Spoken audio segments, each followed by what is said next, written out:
నమస్తే, నా పేరు Satya. Welcome to my channel. Friends, ఒకసారి ఈ 3 ప్రిస్క్రిప్షన్స్ చూడండి. మనలో చాలామందికి డాక్టర్స్ హ్యాండ్ రైటింగ్ ఎందుకు ఇలా ఉంటుంది, వాళ్ళు ఎందుకు ఇలా రాస్తారు, అందరికి అర్థమయ్యేటట్టుగా రాయచ్చు కదా అని చాలాసార్లు అనుకుంటారు. ఈ వీడియోలో దీని గురించి తెలుసుకుందాం. నిజానికి అందరు డాక్టర్స్ హ్యాండ్ రైటింగ్ ఇలా ఉండదు, కొంతమంది మాత్రమే ఇలా ఉంటుంది. ఇలా ఉండడానికి రీజన్ ఏంటంటే, ఒక డాక్టర్ తన క్లినికల్ ప్రాక్టీస్ని స్టార్ట్ చేయడానికి ముందు 1 ఇయర్ లేకపోతే 1.5 ఇయర్ సీనియర్ డాక్టర్ కింద పనిచేయాల్సి ఉంటుంది. ఈ టైంలో ఏమవుతుందంటే, ఆ సీనియర్ డాక్టర్ చెప్పే instructions, clinical studies, case reports, అలాగే టెస్ట్ రిపోర్ట్స్ వీటన్నిటిని ఫిల్ చేయాల్సి ఉంటుంది. ఈ టైంలో ఏమవుతుందంటే, ఆ డాక్టర్ స్పీడ్గా చెప్తుంటే ఈ జూనియర్ డాక్టర్ అనేవాడు నోట్ చేసుకుంటూ ఉండాలి. ఇలా నోట్ చేసుకునే టైంలో తన రైటింగ్ ఫ్లో అనేది లేకపోతే రైటింగ్ స్టైల్ అనేది మారుతూ ఉంటుంది. ఎందుకంటే ప్రతిదీ నీట్గా రాసుకుంటూ వెళ్తే అక్కడ టైం సరిపోకపోవచ్చు. అలాగే కొన్నిటికి షార్ట్ కట్స్ వాడుతూ ఉంటారు, అలాగే కొన్నిటికి ఈ గ్రీక్ వర్డ్స్ లేకపోతే ఇటాలియన్ వర్డ్స్ అనేవి వాడుతుంటారు. ఇలా రోజు కొన్ని వందల రిపోర్ట్స్, కేస్ స్టడీస్ రాయడం మూలంగా తన హ్యాండ్ రైటింగ్ స్టైల్ అనేది మారుతూ ఉంటుంది. అంతకుముందు దాంతో చూసుకుంటే ఇప్పుడు హ్యాండ్ రైటింగ్ అనేది కొంచెం గజిబిజిగా ఉన్నట్టుగా అనిపిస్తుంది.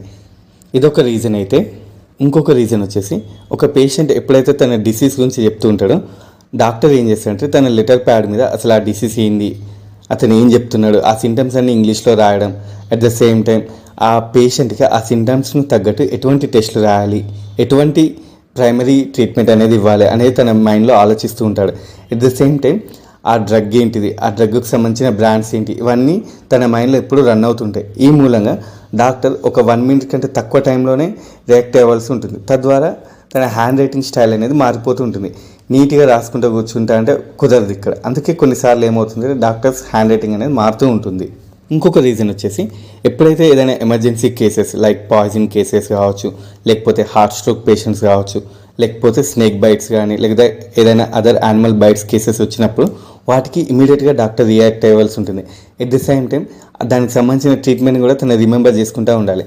అట్ ది సేమ్ టైం దానికి సంబంధించిన డ్రగ్స్, దాని బ్రాండ్స్, దాని డోసేజెస్ కూడా వెరీ ఫాస్ట్గా వితిన్ 30 సెకండ్స్ లేకపోతే 1 మినిట్ లోపే తను రిమెంబర్ చేసుకుని ఆ ట్రీట్మెంట్ అనేది ఇవ్వవలసి ఉంటుంది. ఈ మూలంగా ఆ డాక్టర్ హ్యాండ్ రైటింగ్ స్టైల్ అనేది కొంచెం గజిబిజిగా ఉంటుంది. ఇన్స్టిట్యూట్ ఆఫ్ మెడిసిన్ రిపోర్టు ప్రకారం డాక్టర్స్ హ్యాండ్ రైటింగ్ని ప్రాపర్గా అర్థం చేసుకోకపోవడం వల్ల సంవత్సరానికి 1.5 మిలియన్ పేషెంట్స్ అనేవాళ్ళు ఇంజూర్ అవుతున్నారు. అయితే ఈ డాక్టర్స్ యొక్క గజిబిజి హ్యాండ్ రైటింగ్ పైన సుప్రీంకోర్టు కూడా కొన్ని ఆర్డర్స్ అనేవి పాస్ చేసింది.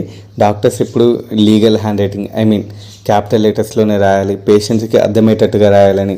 అలాగే కొన్ని స్టేట్ గవర్నమెంట్స్ కూడా ఈ డాక్టర్ ప్రిస్క్రిప్షన్స్ని కంప్యూటరైజ్డ్, అంటే వాళ్ళు ఏమేమి ట్రీట్మెంట్ ఇచ్చేళ్ళు, ఎన్నిసార్లు ఇచ్చేళ్ళు అనేది కంప్యూటరైజ్డ్గా పేషెంట్స్కి ఇవ్వాలని కొన్ని ఆర్డర్స్ అయితే పాస్ చేసింది. ఓకే ఫ్రెండ్స్, ఈ వీడియో మీకు నచ్చింది అనుకుంటున్నాను. నచ్చితే లైక్ చేయండి, అలాగే మీ ఫ్రెండ్స్ అందరికీ షేర్ చేయండి. ఏమైనా డౌట్స్ ఉంటే కింద కామెంట్ బాక్స్లో పోస్ట్ చేయండి. ఇలాంటి ఎన్నో వీడియోస్ కోసం మా ఛానల్ని సబ్స్క్రైబ్ చేయండి.